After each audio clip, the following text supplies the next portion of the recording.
કચ્છ અને ગુજરાતની રસપ્રદ ઘટનાઓને સમાચાર જાણવા અમારી ચેનલને લાઇક, શેર અને સબસ્ક્રાઇબ કરો.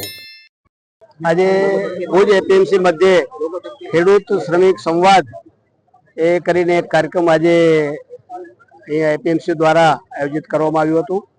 આ કાર્યક્રમમાં મોટી સંખ્યામાં ખેડૂત ભાઈ બહેનો, મજદૂર ભાઈ બહેનો સૌ ઉપસ્થિત રહ્યા હતા.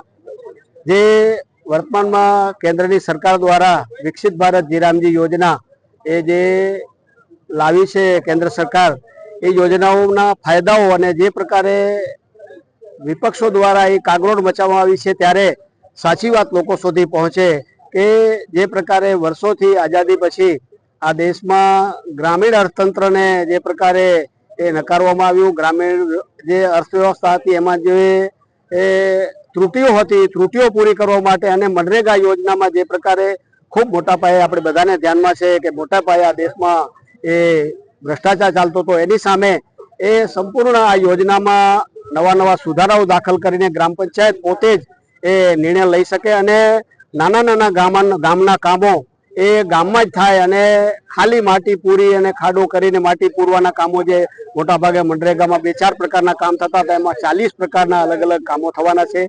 આમાં શ્રમિકોને જે પેલા 100 દિવસની રોજગારી મળતી હતી એને બદલે 125 દિવસની રોજગારી મળવાની છે. મિત્રો, એનું પેમેન્ટ પણ 15 દિવસે થતું હતું, એ હવે અઠવાડિયામાં એનું પેમેન્ટ થવાનું છે અને 60 દિવસ સુધી એ જ્યારે ખેતીની સિઝન હોય ત્યારે એ દરમિયાન આ કામ બંધ રાખીને ખેત મજૂરીનો લાભ એ પણ શ્રમિકોને મળે, એટલે કુલ મળીને 185 દિવસની રોજગારી આ યોજનાને કારણે ખેડૂતોને, મજદૂરોને મળવાની છે.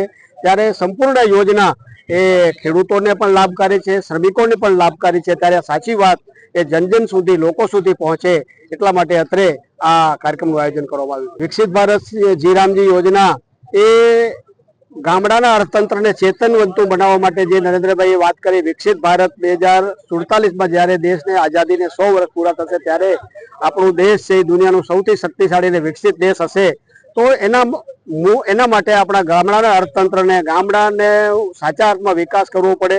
ગામડાઓમાંથી સ્થળાંતર અટકે, લોકો ત્યાં રહીને નાના કામો, ઉદ્યોગો કરે. એટલા માટે આ વિકસિત ભારત યોજના, જીરામજી યોજના એમાં ખૂબ મોટે પાયે એ સહાયરૂપ થવાની છે. ગ્રામ પંચાયત પોતે જ એ ગામની બોડી જ સ્વતંત્ર રીતે આ કામો કરવાની છે. એમાં નાના અલગ અલગ પ્રકારના ઘણા બધા કામોનું જે પહેલા યોજના નહીં હતી એના કરતાં પણ વધારે ખૂબ મોટા પ્રમાણમાં બીજા ગામના નાના કામો એ સમાવેશ કરીને પોતે એ સ્વતંત્ર યોજનાના રીતે અમલ કરશે. બીજું, આમાં ઓડિટ થવાનું છે, એટલે ભ્રષ્ટાચારની પણ ખૂબ શક્યતાઓ આ યોજનામાં ઓછી હશે.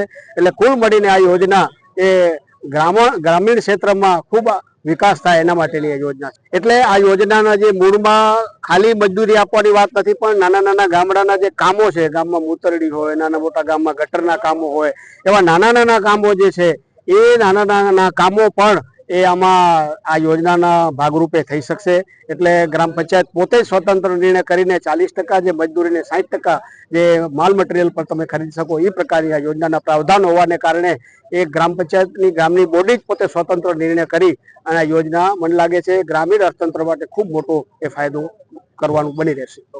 આજના જિલ્લા ભાજપ દ્વારા સૂચનાથી શ્રમિક અને ખેડૂતને સંવાદ સંમેલન બોલાવવામાં આવ્યું હતું અને એમાં જે રામજી વિશે ખેડૂત અને શ્રમજીવીઓને શું ફાયદો થાય એના વિશે માહિતી આપવામાં આવી.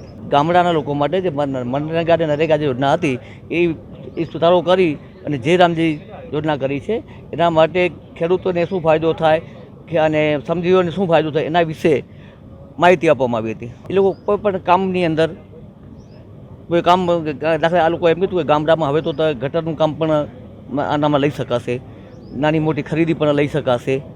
એટલે એના હિસાબે જે તે ટાઈમે તો ખાલી ખરીદી કંઈ કરી શકાતી નહોતી, જોબ કાર્ડ ઉપરથી મજૂરી મળતી હતી. એમ જે સુધારા વધારા કરી અને જેમ વધારે લાભ મળે સમજીઓને એ યોજનાનો અમલ કરવાનો છે.